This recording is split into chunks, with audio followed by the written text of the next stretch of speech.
Gold trusted gold buyers మీరు తాకట్టు పెట్టిన బంగారాన్ని విడిపించి ఈ రోజు ఉన్న మార్కెట్ ధరకు కొనబడను.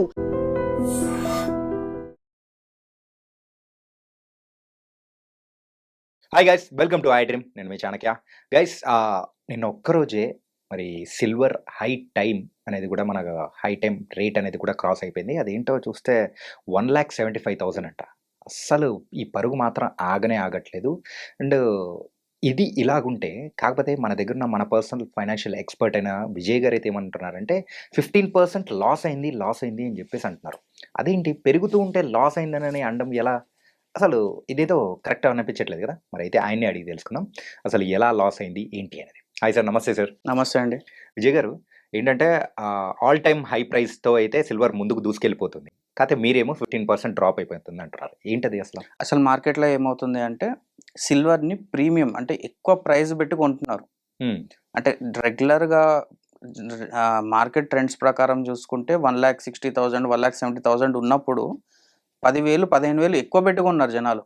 అదేంటి ఎందుకలా? Single day okay, single day కొన్నారు. ఇట్లా లాస్ట్ 2-3 డేస్లో కన్సిక్యూటివ్ అంటే కన్సిస్టెంట్గా చూసుకుంటే యావరేజ్గా 15% ఎక్కువ ప్రైస్ ఇచ్చి కొన్నారు జనాలు. కొనడానికి రీజన్ ఏంది? మన మార్కెట్లో ఉన్న సిచ్యువేషను అండ్ వస్తున్న హైప్. సిల్వర్ గోల్డ్ కంటే ఎక్కువ వచ్చేస్తుంది, గోల్డ్ కంటే ఎక్కువ రిటర్న్స్ వస్తాయి అని చెప్పేసి అందరు సిల్వర్లో వివత్సంగా ఇన్వెస్ట్మెంట్ చేస్తున్నారు. దానివల్ల షార్టేజ్ వచ్చింది, సిల్వర్ షార్టేజ్ వచ్చింది. అండ్ ఉన్నవాడికి ఎక్కువ ప్రైస్ పెట్టి కొంటున్నారు. దీనివల్ల నష్టం ఎందుకు అనేది నేను చెప్తాను. ఈరోజు ఎగ్జాంపుల్ చెప్తున్నాను, 1,75,000 రూపాయలు సిల్వర్ ఉందనుకుందాం, 15% ఎక్కువ పెట్టి కొన్నారు. రేపొద్దున ప్రీమియం తీసేసినా సరే వాళ్ళు 15% నైట్. ఓకే, అంటే ఈరోజు 1,75,000 ఎగ్జాంపుల్ చెప్తున్నా, ఒక 10,000 ఎక్స్ట్రా తీసుకున్నా సరే అంటే 1,85,000 1,90,000 పెట్టి కొన్నారు అనుకుందాం ఎవరన్నా. రేపొద్దున ప్రీమియం లేదు, సప్లై ఉంది అని అనుకున్నప్పుడు వాళ్ళకి ప్రీమియం కట్టాల్సిన అవసరం లేనప్పుడే డైరెక్ట్గా దొరుకుతుంది కదా. అప్పుడు 15% నెట్ నెగిటివ్ అయిపోయినట్లే కదా వాళ్ళు. అది ఫస్ట్ థింగ్. సెకండ్ థింగ్, అసలు ఇది ఆర్గానిక్ గ్రోతా లేకపోతే జస్ట్ స్పెక్యులేషనా? ఎవరైనా సరే ఇన్వెస్ట్మెంట్ చేస్తున్నప్పుడు వర్డ్లోనే ఉంది ఇన్వెస్ట్మెంట్, సేవింగ్స్ కాదు. ఇన్వెస్ట్మెంట్ అంటే మనకి లాంగ్ టెన్యూర్ కోసం చేయాలి. కానీ ఇప్పుడు జరుగుతున్నది ఏంది? అందరు స్పెక్యులేషన్ చేస్తున్నారు, గ్యాంబ్లింగ్ చేస్తున్నారు, అంటే జూదం ఆడుతున్నారు. ఇప్పుడు ఇన్వెస్ట్ చేద్దాం, 6 months తర్వాత ఇది డబుల్ అయిపోతుంది, ఇప్పుడు 1,75,000 2 లక్షలు ఉంది కదా, ఇన్వెస్ట్ చేద్దాం 6 నెలల్లో 4 లక్షలు అయిపోతుంది అని చెప్పేసి వివసంగా ఉంటున్నారు అందరు మార్కెట్లో. అంటే ఫిజికల్ సిల్వర్ గురించి నేను చెప్పేది. ఓకే, ఇంకో రకంగా అంటే సిల్వర్ ఈటీఎఫ్స్లు కూడా అట్లాగానే ఉన్నాయి. ఫిజికల్ గోల్డ్ మనం జనరల్గా జ్యువెలరీ షాప్లో కొనేది ఒక రకం అయితే, ఈటీఎఫ్స్లో స్టాక్స్లలో సిల్వర్ కొనేది కూడా అది కూడా అంతే పర్సెంట్. ఇంకా కరెక్ట్ చెప్పాలంటే ఈటీఎఫ్లో 35% ప్రీమియం ఉన్న ఈటీఎఫ్స్ కూడా ఉన్నాయి.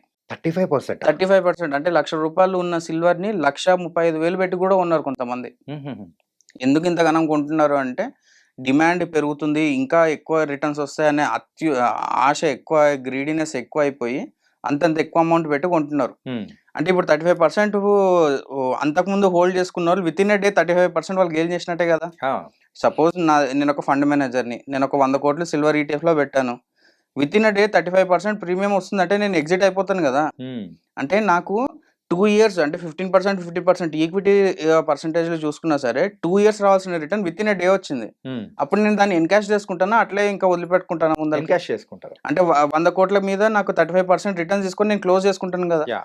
అంటే ఇది ఒక రకమైన వార్నింగ్ సైన్ మనకి. ఇంత చిన్న టైంలో ఇంత ఎక్కువ ప్రైజెస్ పెరగడం అనేది ఒక వార్నింగ్ సైన్. అంటే ఈ గ్రోత్ని ఇట్లాగానే ముందరికెళ్ళి రిటైల్ ఇన్వెస్టర్స్ని లోపలికి తీసుకొస్తారు.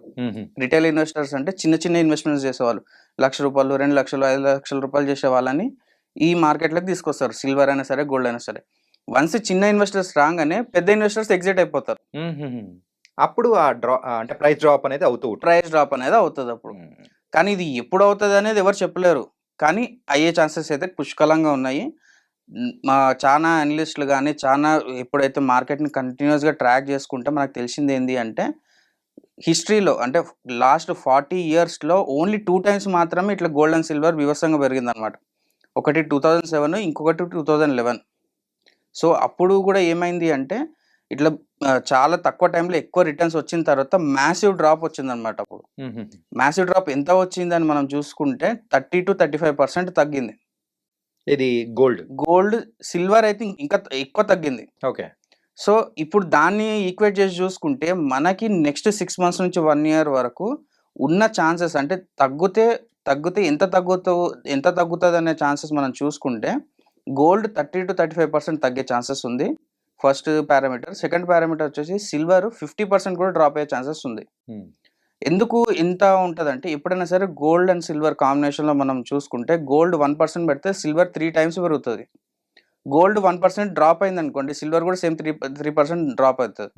సో ఈ ఈక్వేషన్స్లో మనం చూసుకుంటే డ్రాప్ అయినప్పుడు కూడా ఈ గోల్డ్ ఏదో 30% డ్రాప్ అయితే ఇది 50% డ్రాప్ అయ్యే ఛాన్సెస్ ఉంది. And at the same time gold అనేది మనం హెడ్జింగ్ పర్పస్ యూజ్ చేస్తాం, జ్యువెలరీగా యూజ్ చేస్తాం, కానీ సిల్వర్ ఓన్లీ ఇండస్ట్రియల్ కన్జంప్షన్ ఇప్పటి వరకు. ఓకే. అండ్ ఇంక దాంట్లో మేజర్ ఇండస్ట్రియల్ కన్జంప్షన్ కానీ ఆటోమొబైల్స్లో మనకి మేజర్ కాంపోనెంట్ వచ్చేసి solar panels and EV cars అనమాట. యాక్చువల్గా silver one of the reason పెరగడానికి ఈవీ కార్స్ బూమ్ అనేది చాలా ఉండే. కానీ ఈవీ కార్ ఇండస్ట్రీ ఏ గ్రోత్లో పెరుగుతుంది ఎక్స్పెక్ట్ చేసిన గ్రోత్లో పెరగట్లేదు, అయినా కూడా సిల్వర్ పెరుగుతుంది.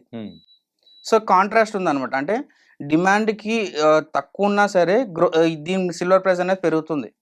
సో ఈ మిస్ మ్యాచ్ అనేది ఎక్కువ రోజు సస్టైన్ కాదనమాట ఇక్కడ. ఓకే. సో వెరీ సూన్ మనం ఒక స్టీప్ డ్రాప్ అయితే ఎక్స్పెక్ట్ చేయొచ్చు, కాకపోతే అది ఎప్పుడు స్టార్ట్ అవుతుందని ఎవరు చెప్పలేము. ఎందుకు నేను ఇప్పుడు డ్రాప్ అవుతుందని నేను ఇప్పుడు ఎందుకు చెప్తున్నానంటే మేజర్ మైల్ స్టోన్స్ అనేది క్రాస్ అయిపోయింది. మనకి యుఎస్ మార్కెట్లో చూసుకుంటే గోల్డ్ వచ్చేసి $4,000 per ounce అనేది క్రాస్ అయింది. సిల్వర్ కూడా మేజర్ మైల్ స్టోన్ క్రాస్ అయిపోయింది. సో ఈ మైల్ స్టోన్స్ క్రాస్ అయినప్పుడు ఏమవుతుంది అంటే ఆల్రెడీ ఎగ్జిస్టింగ్ ఉన్న హోల్డర్స్ ఎవరైతే ఎగ్జిస్టింగ్ ఇన్వెస్టర్స్ ఎప్పుడైతే $2,000 $2,700 ఇన్వెస్ట్ చేసిన ఇన్వెస్టర్స్ ఉంటారు కదా, వాళ్ళు ఎగ్జిట్ అయ్యే ఛాన్సెస్ చాలా ఎక్కువగా ఉంటాయి. లేదు గ్లోబల్ అన్సర్టనిటీ ఇట్లాగనే కంటిన్యూ అవుతుంది, జియో పొలిటికల్ సిచ్యువేషన్స్ ఇట్లానే వరస్ట్గా ఉంటాయి, నెక్స్ట్ ఇయర్ కూడా ఇట్లా వార్ సిచ్యువేషన్స్ వస్తాయి అంటే ఇక్కడ నుంచి పెరుగుతుంది. కానీ పెరిగినా కూడా ఈ గ్రోత్లో అయితే అసలు పెరగదు. ఓకే. ఇది మాత్రం గ్యారంటీ. ఎందుకు అంటే లాస్ట్ 3 years అంటే మీకు ఇంకొక డేటా పాయింట్ చెప్తాను. లాస్ట్ 6 weeksలో 25% రిటర్న్స్ ఇచ్చింది గోల్డ్. లాస్ట్ 6 weeksలో, నాట్ ఇన్ ఇయర్స్. లాస్ట్ 6 weeksలో గోల్డ్ 25% పెరిగింది. కానీ ఇదే ఎక్స్పెక్టేషన్ మీరు ఫర్దర్గా పెట్టుకుంటే పోతే డెఫినెట్గా నెగిటివ్ రిటర్న్స్ తీసుకుంటారు. సో మనము ఆ గ్రోత్లో మనం పార్ట్ చేసుకోలేమని బాధపడకండి, అంటే మాకు రిటర్న్స్ రాలేదని బాధపడకండి. ఉన్న గోల్డ్ని కాపాడుకోండి ఫస్ట్ థింగ్. సెకండ్ థింగ్ ఫర్దర్గా ఇన్వెస్ట్ చేసేటప్పుడు నెక్స్ట్ ఎన్ని ఇయర్స్ నేను ఇది హోల్డ్ చేయగలుగుతాను అనే ఆలోచనతోనే ఇన్వెస్ట్మెంట్ చేయండి. కానీ మీరు చెప్పింది చూస్తూ ఉంటే ఇన్ఫ్యాక్ట్ అది ఒక గ్యాంబ్లింగ్ లాగానే ఉంది. అంటే స్టార్టింగ్లో బాగా ఇస్తున్నట్టు అనిపించేసి అరే ఇంకా వస్తుంది కదా అని ఎక్కువ డబ్బులు ఇన్వెస్ట్ చేస్తాము, చేసిన తర్వాత అప్పుడు డ్రాప్ అయిపోతుంది.